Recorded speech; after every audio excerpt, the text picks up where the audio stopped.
sawa rero none reka tujye ku banyamakuru b'abanyarwanda bavuga muri kino cyegeranyo uruhurirane rw'inkuru iyi ngiyi kuri Byansi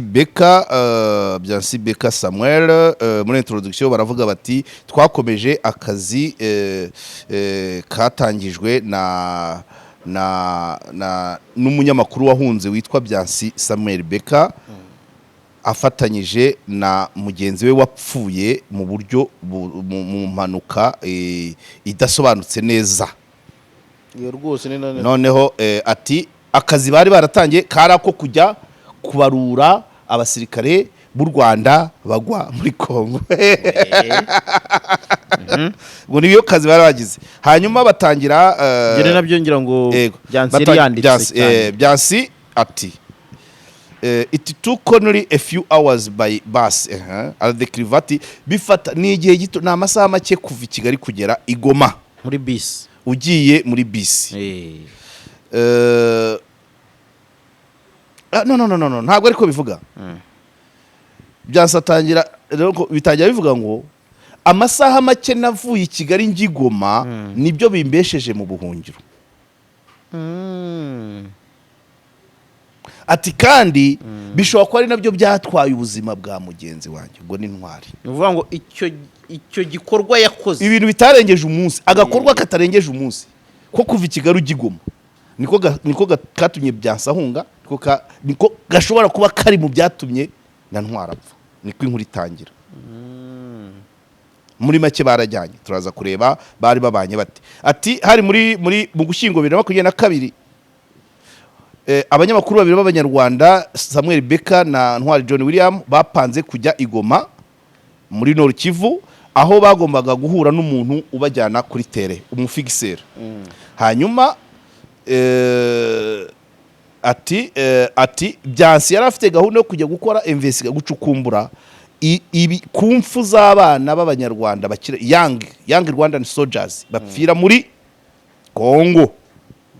Ntwari yari yamwifashije nk'umuntu uvuga igifaransa n'igiswahili aza kumwifashisha. Ati rero ati kubera impamvu z'umutekano aba bantu babiri bamaze umunsi umwe Igoma. Komeza. Byansi nk'umunyamakuru wahunze Exiled Rwandan Reporter niho yavuze ngira ngo no muri yanani no kuri video haraho bigaragaza avuga ati if a journalist want to stand for the truth then expect backlash ubwo ni donc iyo uyemeje kuvuga ukuri mu Rwanda uri umunyamakuru ugomba kwitegura ingaruka guhiramo wenda kwa gutwika yego aho ni Byansi noneho muri za investigation uko zakomeje bavugamo ukuntu nyine ngo abasirikare b'u Rwanda bagwa Kongo ngo imiryango yabo byigwa ko killed on duty ko baguye mu kazi. Bakavugamo amazina bahimbye hari naho rero bagera bakerekana ngo bashyiramo n'udupapuro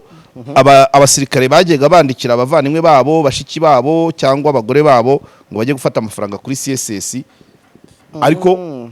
utwo dupapuro natwo tutizewe bivuga ngo beshe harabatwandikaga niba barabibonye mu myenda yabo niba donc bivugwa ko utu dupapuro batwanditse batakiriho. Udupapuro duhesha abavandimwe dutoragurwa uburenganzira bwo kujya gufata amafaranga ku makonte yabo. None se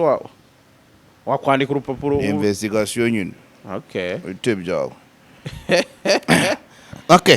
Hanyuma hano bakavuga noneho kuri Ntwari wenyine ubwo mvuze kuri Byansi ngiye kuri Ntwari harabasiye kubahuza dusoza. Baravuga bati kugeza umunsi apfa Ntwari John Williams yahoraga abwira inshuti ze zo mu burenganzira bwa muntu ko yahoraga akurikiranwa n'inzego z'iperereza z'u Rwanda. Samuel Beka ati yagize uruhare muri iyi nkuru. Ati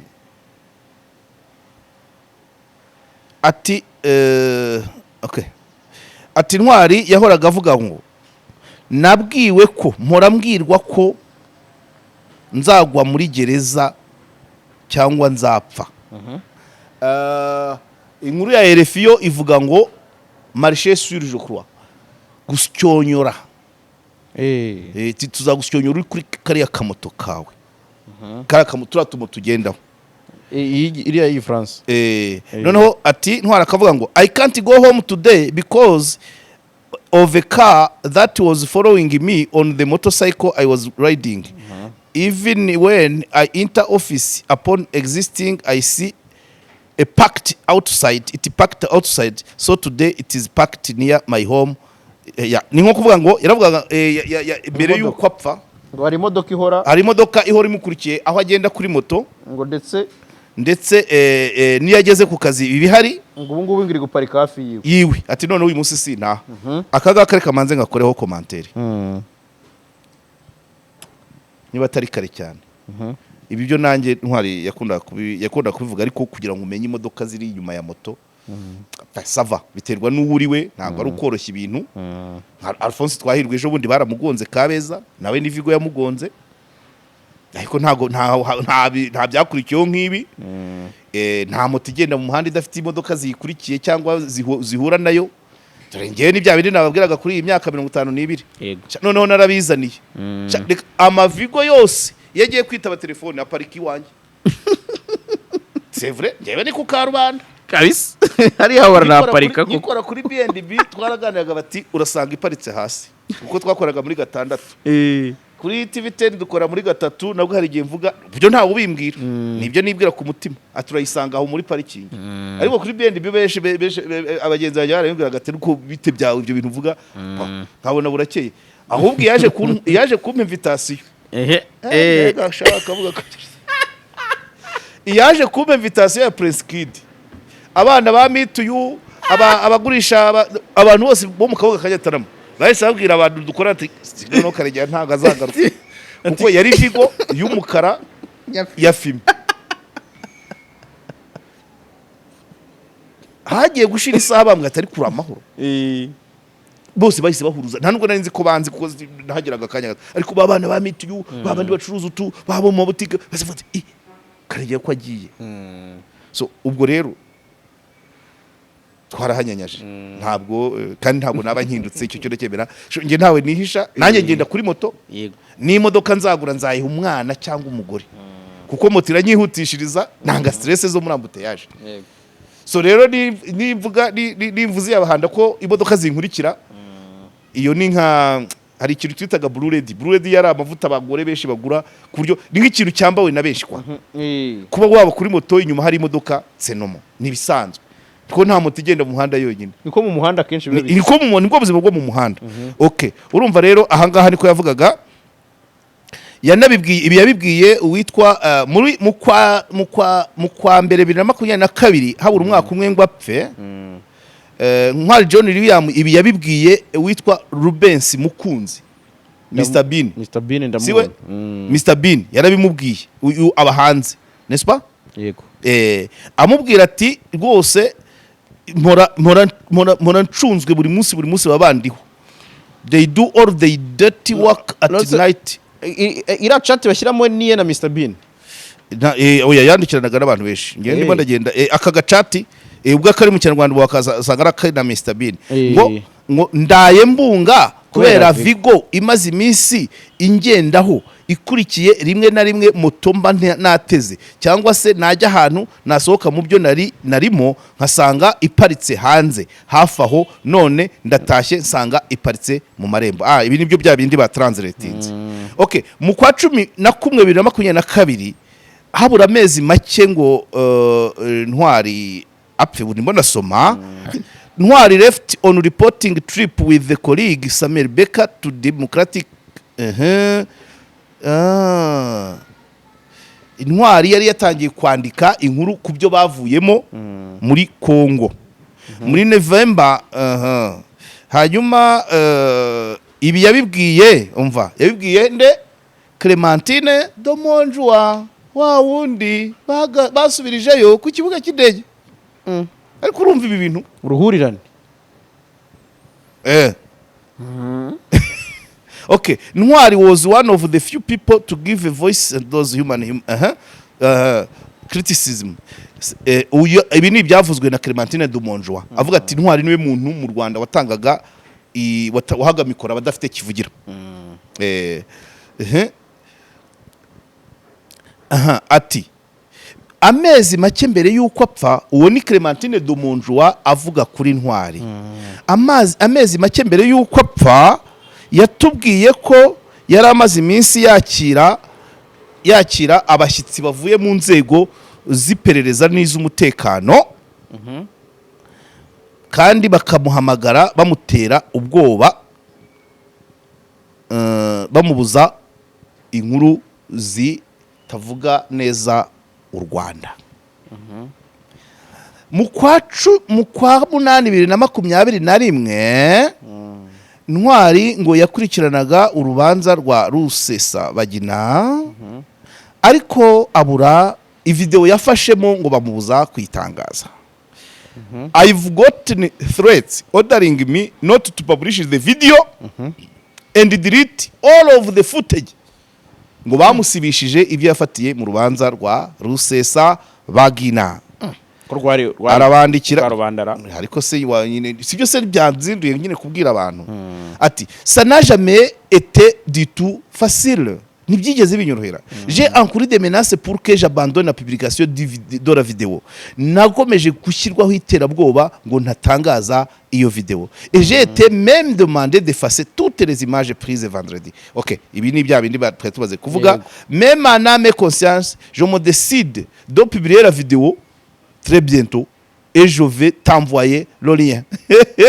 Avuga ati ariko ndiyemeje mu nyurabwenge yanjye ame conscience no kuvuga iki inyurabwenge si gusa ame na conscience roho yanjye ndahuza na roho yanjye n'inyurabwenge yanjye ko ngiye gupubliya iyi video nkayisohora kandi ndahita nkoherereza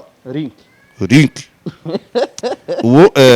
hanyuma ndaza kubigarukaho. William Ntwari described Al Jazeera ibingo yigeze no kubibwira Al Jazeera ko ari menacé. Hanyuma agira ati hari ahandi bavuga ngo Ntwari had died. Bati imipfire ya Ntwari ntago bayivugaho kimwe. Muri raporo bavuga ko Ntwari yapfiriye Kimihurura, hanyuma abandi bakavuga Kicukiro. Hajya tuzi hehe twebwe Rwandex Kimihurura, ariko ngo imodoka yaturukaga Kimihurura bakanagaruramo umushuti wanjye Rutikanga. Bati nubwo atarahari Rutikanga yari ataraza muri izi nshingano. Boniface Rutikanga, the spokesperson of Rwanda National Police, was not on duty at the time of the crash. Today, he too struggles to explain the confusion surrounding the location of Ntwari's death. Nubwo atarahari ubuniwe oya Rutikanga Boniface uvugira polisi y'u Rwanda, nubwo atari muri ako kazi icyo gihe kimanuka, uyu munsi nawe abarwana no gusobanura urujijo ruri mu kumenya aho Ntwari yaguye. Amaye banyumviye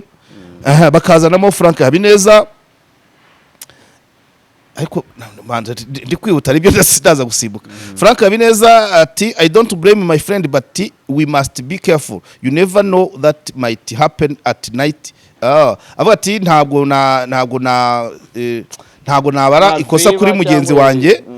nta wamenya ibiba mu ijoro, ariko rimwe na rimwe ifo kwigengesera.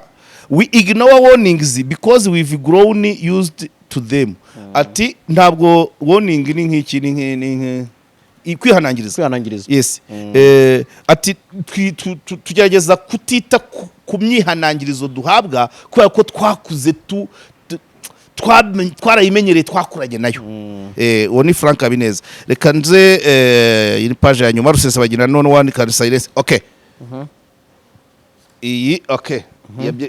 Okay, buretse de mere hano ntera utumetero kuri ya Ntwari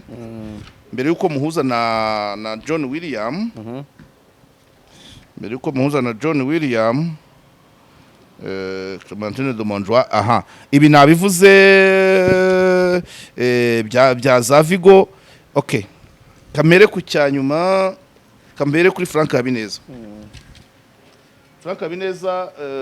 koko ibi ngibi ntabwo nzaho yabivugiye ariko ibyanjye bihora hanze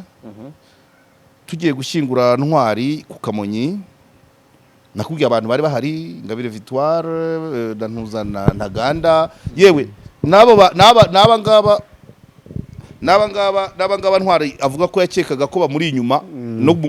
mu gushyingura kwe bari bahari amafime n'amajiri rwose wabonaga ahantu mu duturusu twarabirebaga ikintu cyabaye mu rwenya rusanzwe nakubwiye ko ibyo naganiriye na Ingabire Victoire icyo gihe ambwira ati nzaguca amande nzaguca icupa nzaguca inzoga kubera bya bindi nabivuze ubushize Habineza nawe rero esigi we Jean Claude Ntezimana barambwira bati Karegeya nawe reka moto urumva yego reka moto ndabwira nti ngewe moto zitariho sinakora akazi ni imodoka nzagura nzayiha umwana cyangwa umugore ariko ngewe moto ni inkorera akazi ntabwo bambuze ntabwo baza kunyirukaho mu muhanda noneho n'untuye ku Karubanda naha nkorera ikiganiro kuri aba narahazi nta mpamvu kandi barampamagara nkitaba bangira inama nkumva banyandikira message nkasubiza ntabwo byageraho kwiruka kuri moto intwaye ko namusubije ngaruke utinyura warning se oya ngaruke kuri John Williams ibyo kuvuga ngo imoto ziramukurikirana ari muntu ki hari n'ubundi yigeze gufungwa bavuga ngo bamusanganye umwana muri rogi za Remera hano ngira ngo hirya yaho hirya yaho Transparency ikorera yamazemo igihe kimwe ntabwo mbyibuka ariko cyarenze ibyumweru 2 mu kuvamo byitwa ko yavanywemo na nationalité camerounaise ko afite nationalité ya Cameroun ariyo yaba yatumye avamo kuko ofete kupfa ntabwo yari umuntu nyine agira itwe n'amatekinike menshi ariko kugira ngo umenye ukuri nyakuri kubye byabaga bigoye nubwo ashobora kuvuga ati Vigwi ndi inyuma ari hoho cyangwa akabyandika nta atanavuye aho ari numvise Kenisa bigaruka ko bakoranye kuri City Radio na Ntuza na Flash ibintu byo gusohoka aciye kubikwa cyangwa ariko nawe mwarakoranye uretse nyine gatoya ibintu byo kumanuka kuko iwacu ntabwo byabaye ndavuga ibyabaye dukorana ariko kwa Kenisi banyibukije ko nanjye nari mbizi urumva duhereye kugira ngo personality ya Ntwari yari imeze ite yari umuntu udashaka ko abantu bamenye ibye cyane ndaza kubigaruka kuko dukorana ku gihe yajyaga kurya nyuma y'abandi byari byo vuga ngo aba naba tubahaye pause mugende murye mugaruka n'abandi bagende ndagenda nyuma wongera ako gakesi ko kuba yarafunzwe akavanwamo ngo kubera ko afite nationalité ya Cameroun ntago wamenya ukuri kwabyo hanyuma kuri City Radio bivuga numvise Kenisa bivuga nge ntago nabyumvise ashyiramo indirimbo za Bikindi buri buke tugatangira icyunamo zikararamo ngo agafunga studio agaca mu gikari n'urufunguzo ntarusigire abazamu nabwo yaciye kunuza yine kubikwa by'abari bari kuvugurura inzu hanyuma na nyuma ngo inzego zije kumureba amanuka ku gikuta cya banki yari yegeranye naho bakoreraga iki gikuta cyo nari nkizi ibikwa nabyo nibyo byo gushyiramo Bikindi ntabyo nari narumvise ariko Kenisi nawe barakoranye barabanye nge rero twabanye ku gihe twabanye nk'amezi 3 icyambere yararaga mu kazi yari umukozi cyane inkuru za saa sita z'ijoro zabaga ari za Ntwari yararaga mu kazi twazaga mu kazi ngiye ninjiraga mu kazi saa 12:15 asanga yicaye mu ntebe agahita afunga mashini twabara kwagera nawe akajya mu bye ntiyakoraga amanywa hiraragamo hariyo za Rwanda Day zajyaga ziba minuit niba ziripotingaga yari umukozi amanywa agakinize yari yaramaze gushinga iyo bitaga Ireme Ireme News Pax Ireme oya Pax we yihorere yari afite Ireme iriya Pax yaje nyuma mu bibazo bijyanye iriya Pax manza yarahoze ari ya Kizito ibyo byari Ireme News ahubwo yarabihuje twakoranaga afite Ireme noneho ukuntu yari fenomenale nyine yakoze vraiment bose urubuga igihe niki buri saha cyabaga gipublishing iza nijoro zabaga ari za William mu gitondo tukaza tamara kuba icyayi akabaragiye fenomenale rero ukuntu yabaga byari 2014 irangira abantu bagatumira hari event bagatumira igihe bagatumira n'Ireme ubwo ayo manywa twakwinjira Ntwari akabagiye nk'Ireme kwitabira ubutumire natwe tukohereza undi munyamakuru ugenda nka igihe agahurirayo Ntwari yabaza ibibazo bya kasamutwe bakavuga ati tukuzi kugiye kuko Ireme batari barize ngira ngo byarabaye muri Beneri byarabaye ahantu heje tari ku munyamakuru wa igihe kandi yaje nk'Ireme twe twohereje uwacu ibibazo abajije bikazengereza ubazwa bagasanga ntibihura na position y'igihe atari ku umuntu wo kugiye yaje ati kumbe uwo wicaye aho ni uwa Ireme yari danjura muhungu yari umuhanga azi gukora ariko azi gucukumbura ariko nyine adashaka ngo abantu nawe bamucukumbure adashaka ko abantu bamumenyera ndabyibuka ndiyo nashatse ari inkuru na propoje twebwe twarabaye edit ariko ngewe nari hejuru ye hari inkuru namupropoje y'umuntu wari wavuye Kongo ngira ngo yari umuntu tuziranye w'umututsi ariko atinda muri FDLR kurusha abahutu ndabimubwira ntari kwiye inkuru atariko nawe wayikora ndoya kwa ko umuntu tuziranye kandi nta n'umwanya ageze arambwa ariko akarege ngo ufite ibitekerezo ngo ariko ntabwo byandika kwa narakambwiye tubana gutyo basabye bo nabasanze nabo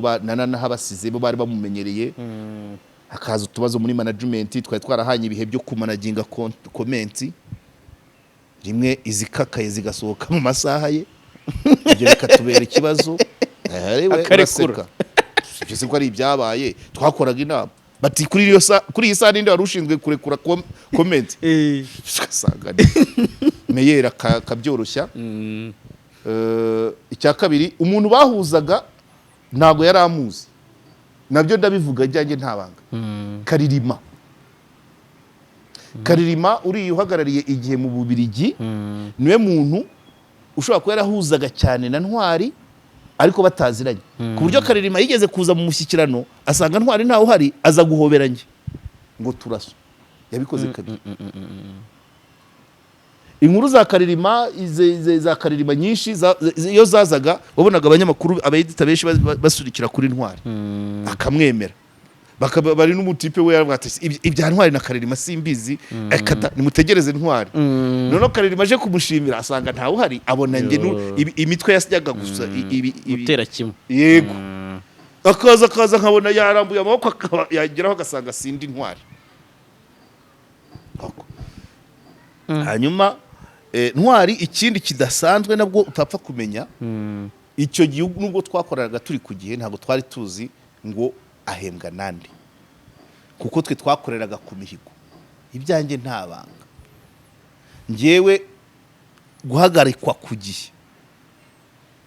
bampaye raporo ivuga ngo inkuru nkora ntizihagije umubare kandi iyo twajyaga muri raporo Ntwari yagiraga nk'ebyiri mu cyumweru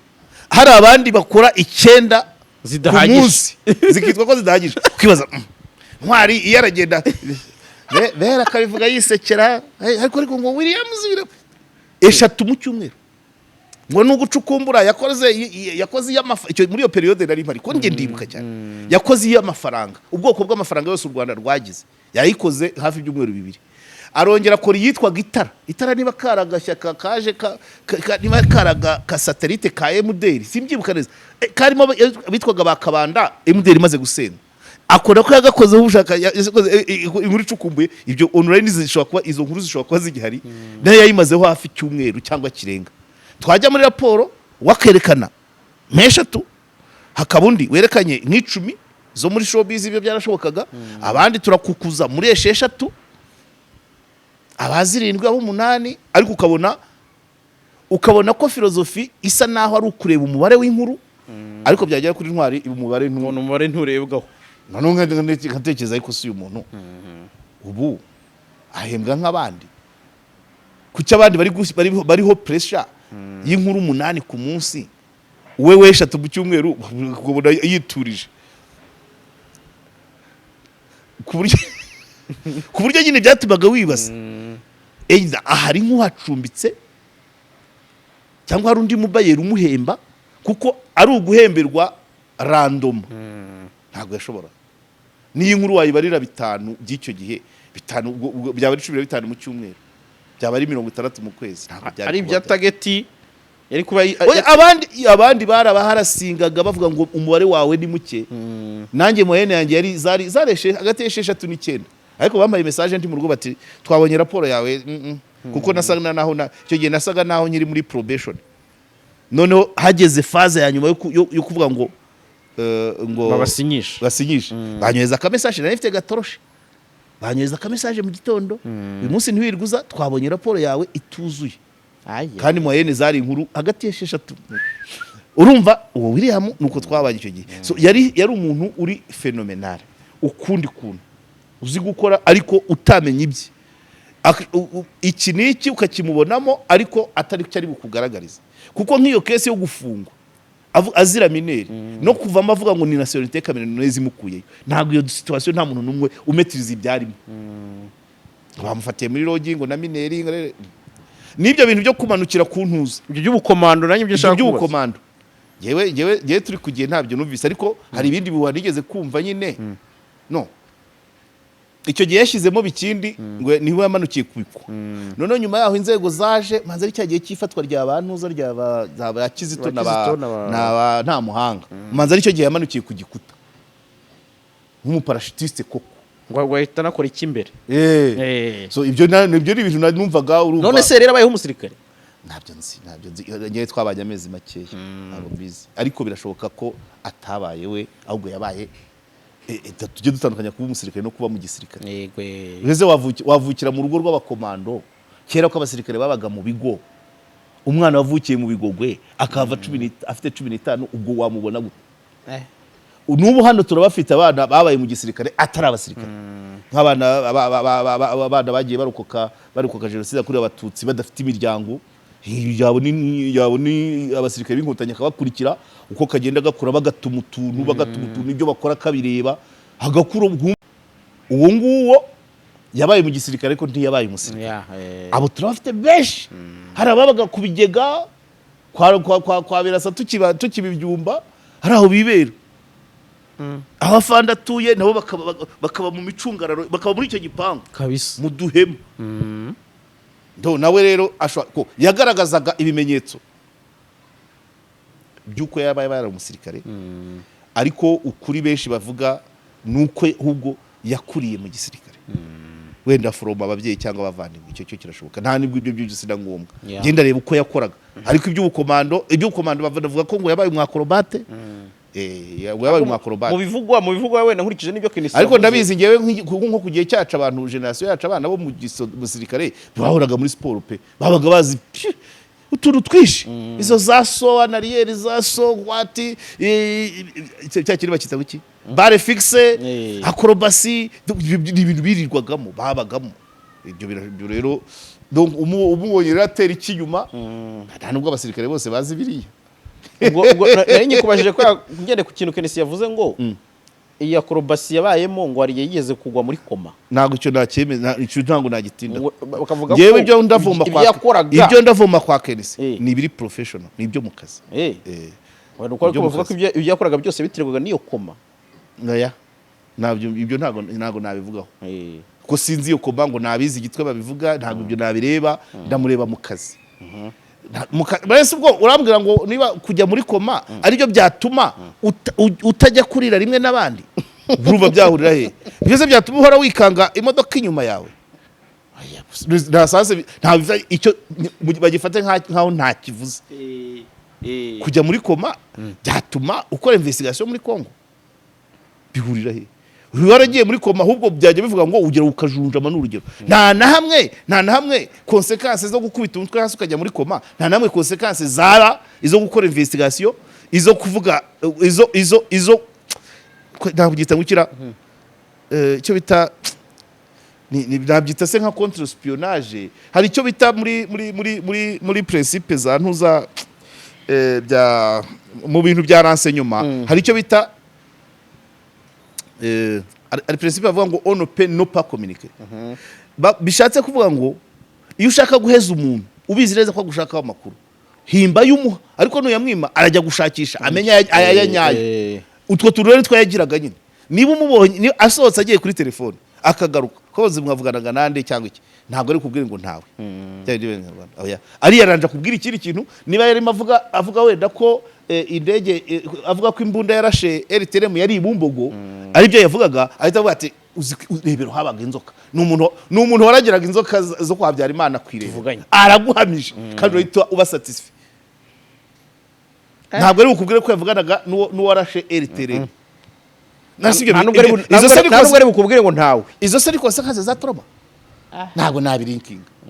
muri koze kaze za trauma ni ukugira ebruisement ni ukuba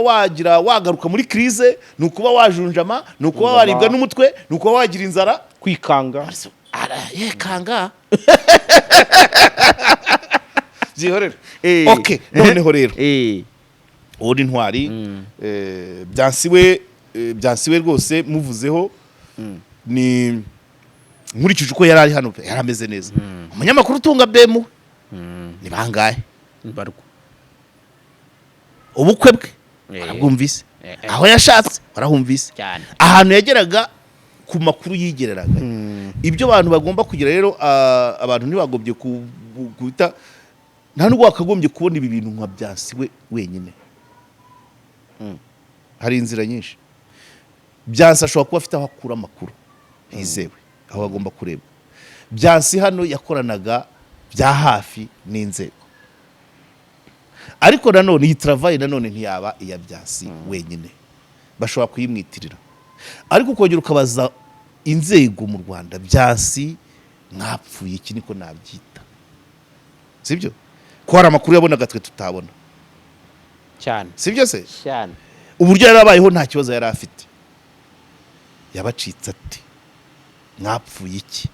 cyangwa aracyabakorera bariya babarushije iki niki Byansi yahabwa inzego zitabona cyo ni kimwe icya kabiri hari abantu bikundira i Burayi Byansi biriya arimo bishobora kumufasha kuba yabona nationality nta gihugu na kimwe yasabamo nationality ngo akibure mu bihugu by'u Burayi ibitanga ubuhungiro ubuhungiro bwarabufite ndavuga guhabwa nationality nyine ko biragaragara ko nyine donc ari muri donc ari muri mood ageze heza ho kuba igihugu cyari cyo cyose cyamwakira ho kuba yagaragaza ko nyine ntaho yahera agaruka mu Rwanda ariko buri wese agira ntuza agenda ye muri iki kiba kibabaje niho nakubwiraga ko hazamo n'umuryango nuko abantu batangiye kugira reaction kubyo Byansi arimo bagatangira no kwinjira ku muryango we bagatangira kumutuka ntabwo ari byiza ifoka abantu bubahana niba ari mu kazi niba afite icyo yapfuye n'inzego zo mu Rwanda bazabiregera ntabwo kutubahana nta gisubizo bitanga gutangira kuvuga ngo atandukane n'umugore no umugore mu isezerano bavuga ngo waba muzima cyangwa urwaye waba mu mahoro cyangwa mu makuba ntabwo iyo ugeze mu buhungiro bihita bisesa isezerano bishyira mu mutima mubi muri uriya mwana umugore wa Byansi hanyuma rero kakandi kumushyira muri risk y'ikisi aho umugabo wawe ahungiye igihugu kisaha Byansi ubuhungiro n'umugore kizawumo ntabwo ari risk noneho rero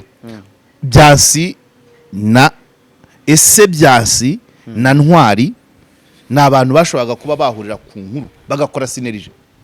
aho niho twagombye gusoreza. Sineriji ya Byansi na Ntwari ishoka gute? Icya mbere Murenzi ngohe ko Byansi yavuze kuri uyu William mbere. Yego nyine ndabyumva nyine kandi amugaragaza nk'igipinga arumva ati ibintu bye byoriye nyine byahindutse bite nyine byahindutse bite aho umwe yavugaga iburyo undi akavuga ibumoso bahuye ryari ibimenyetso ni ikihe kigo cyabahuje nta hantu bigeze bakorana ikesi bigeze kugendanamo nibuka ni kesi yo kwa Rwigara igihe byari byagenze niba bari babafunze niba bari bifungiranye bikurikiranye na cyagiye police yuriraga igikuta cyo kwa Rwigara icyo gihe hari abanyamakuru bari harimo Byansi Beka hari Ntwari John William Robert Mugabe no witwaga nde Ivan Mugisha cyangwa na Eric bagira ubusa ariko bari bane ubwo hari uwo mvuze mutarimo bari bane icyo gihe bagiyeyo biramenyekana ko bahageze aho niho numvise ntuza yaba yaragize ariko mbere aho numvise igikorwa baba barahuriyemo nta handi nta kigo bigeze bakorera bombi nta simbizi no ukurikije ukuntu Byansi yavugaga Ntwari kuba bagira ikintu bahuriraho ngo bakajyana Kongo Ntwari buyo sinemeza ko yagiye muri Kongo ariko noneho yanajyana nakajyana na Byansi wamuvugaga kuriya cyo nacyo ni ikindi ariko uko babanyaha nta hantu nkanjye Byansi ushatse gutera imetero Byansi twakoranye kwa Gatanazi n'urugero yego si byose yajyaga nantumira mu biganiro kuri Royal FM ariko yigeze kuntuka ngo ndidiyo urubuga twari turiho nduvaho burundu hari inkuru nari nakoze kuri Bwiza iyo bita ngo biyanganaga twawe turi gushyingura ahita yohana anyataka ndavuga ko se urumva rero kuri we na William nta hantu ndabona bahuriye ariko biroroshye kuba wagira ku muntu utakiriho wa mugani ni nk'ibyo byose nta wamenya nta hari ngo dusubize icano yaba yarabaye ibarinkinga ntabwo iri gupfa kururuka gusa icya kabiri guhuzwa n'inkuru yo muri Kongo ugiye kumenya abasirikare bagwayo mu Rwanda nta yindi nimwe bigeze bakorana nyine why kuko Byansi yakoraga investigation naramukunda kagenda hari naho nigeze kumurekomanda muri Pax Press bamuha amafaranga akora inkuru mu bijyari bijyanye na access to finance yari amaze gukora iya Kanyanga avuga uruhare rw'inzego zimwe na zimwe mu kwambutsa Kanyanga yerekana n'uburyo bahabwa bakandirwa akanyenyeri iyo amaze kuyikora nubwo tutari inshuti namuziraga kubi kuko icyo gihe akinyita idiyo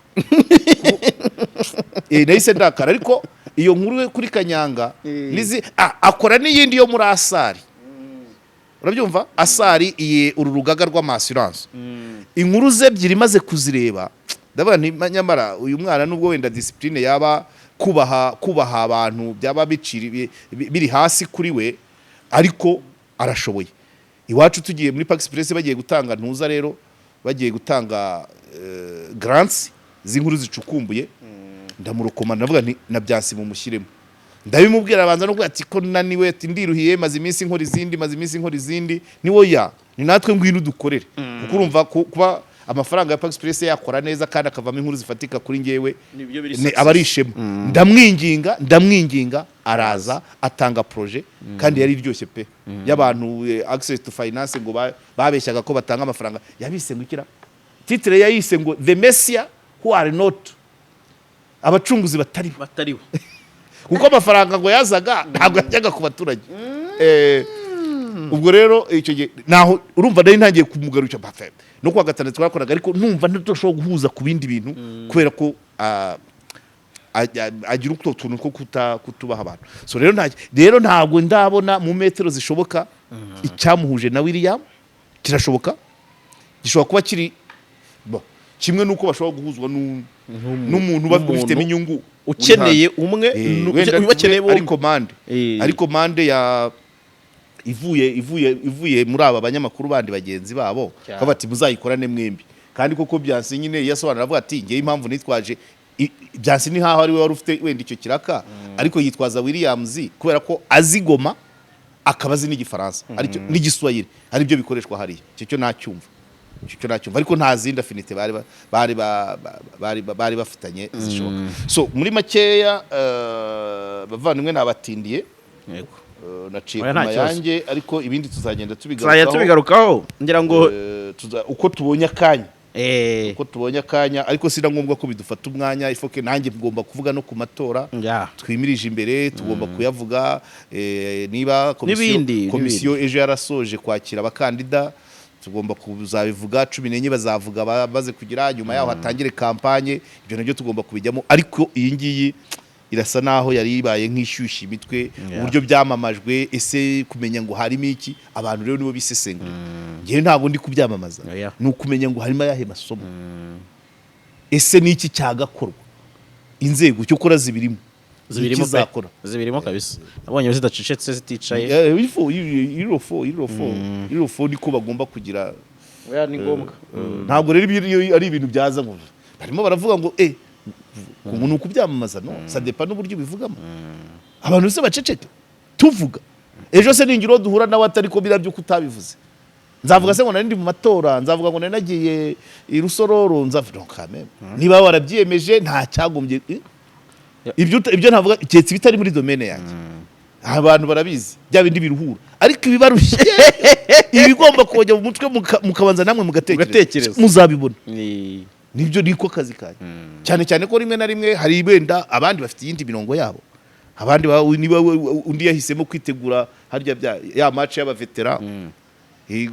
akaba ari muri ibyo ari kugenda guguringa areba abavetera bazazana profiles zabo sindi muri abo nese ibingibi ntabivuze ubwo navuga ngo ndazana ibihe ubuse mbireke ngo ndajya anniversaire ntaho ijya no kuri 53 tuzaba duhari ariko uyu munsi iki kintu kabisa kuri imagine wabonye ibipaje nazanye uzi ubu hari izindi ziri mu ndimi ntazi iki kintu nabonye cyasanishijwe n'ubundi nkuko utari kujya kure n'uburyo bwo kugihuza na ka iriho y'amatora bavuga bati muri 2010 hari geste zakozwe nazo zagaragaza ko ari uburyo bwo kugira ngo amatora ahungabane 2017 nazo ziravugwa 2024 nyine ubwo byatangiye ariko ntabwo mbibona nta sano byagombye kugirana n'amatora usibye kare rusesa bagina avugamo ngo mujye mutinya ahantu umuntu atsinda kuri 98 ibice 97 ariko nta kindi ntago bavuze ko igihugu kidatekanye ntago bavuze ko kuba bakomoza urabona muri ntuza ari birabye imitungo ari kujya Kongo cyose numva ntacyo byatwara amatora ikibi nuko baba bavuga bati kuko ariko muri za zindi ntasomye harimo ivuga kuri famille yo kwa Rwiga zimwe najugunye ntasomye nizo nari ntarageraho ariko ntabwo zigize harimo inkuru ivuga kubo kwa Rwigara ariko nta bintu ntaho babihuriza n'ubundi urumva muri bariya bose nta ibintu byavuzwe hariya ntabyo abakandida bavuze ntabwo byo kwiba amajwi ntabyo kuba komisiyo itigenga ntabyo bavuze nge numva ko iki ni kivuga abatanze ubuhamya barimo babandi iki nicyo kivuga iyi niyo ivuga kuri kubo kwa Rwigara kandi nabwo byasohotse Diana atarajyana kandidature kandi naho habitangiye basanze iburamo bamuha umwanya wo kuzabivuga nta hantu na hamwe byahurira n'amatora ntago bavuze ngo dore grenade ziraterwa mu muhanda ntimuzajye mu matora pratiquement nta kintu nabonyemo cyagira icyo gitwara umuntu kubijyanye n'amatora mu Rwanda utora ariko indorerezi abaterankunga ariko nibaza ko amafaranga yamaze kuboneka ikindi nuko ukurikije biriya ngiye akantu ka Gasana nagafashe nka kari positif nubwo nyine bavuga ngo hari agenda iri behind agenda yo kwiyerekana supremacy y'u Rwanda nyine nose ininde suyanze ngombwa yego credible and indispensable credible et indispensable kabisa hatari u Rwanda nta cyashoboka igihugu cyubaka iryo zina ntabwo icyo ibyo se ninenge oya none akongeramo ngo peacekeeping UN Union Européenne yatanzemo miliyoni 20 z'amayero n'ubu bari mu mishyikirano no kuzana ndi ako kari positive biri kugenda neza. yes kandi uyu yitwa ko ari umwopoza atavuga rumwe n'ubutegetsi bwa Kigali. Yego. Ahubwo uyarayahamagara nandi barayazana. Nta kintu ndi kubona nta kintu ndi kubona byahungabanyaho amatora usibye yenda kuba abantu babitekereza cyangwa akagira abandi bazamuriraho ibindi, ariko nta hamwe bavuze ati uriya mutekano bababwira si wo no gihugu kiratekanye. Na Rudasingwa ko yavuze Rudasingwa na Richard Gasana ngiye kubwanya ibyo bavuze bibona nka positive. Kuko Rudasingwa ntiyigeze avuga ko ari umuntu wiba Kongo ashyira mu mufuka we cyangwa yubaka amazi Burayi. We yavuze ko ubudasa bwa Kigali ibyibwa Kongo byubaka Kigali. Sio ni negative ari kuzugushetsa.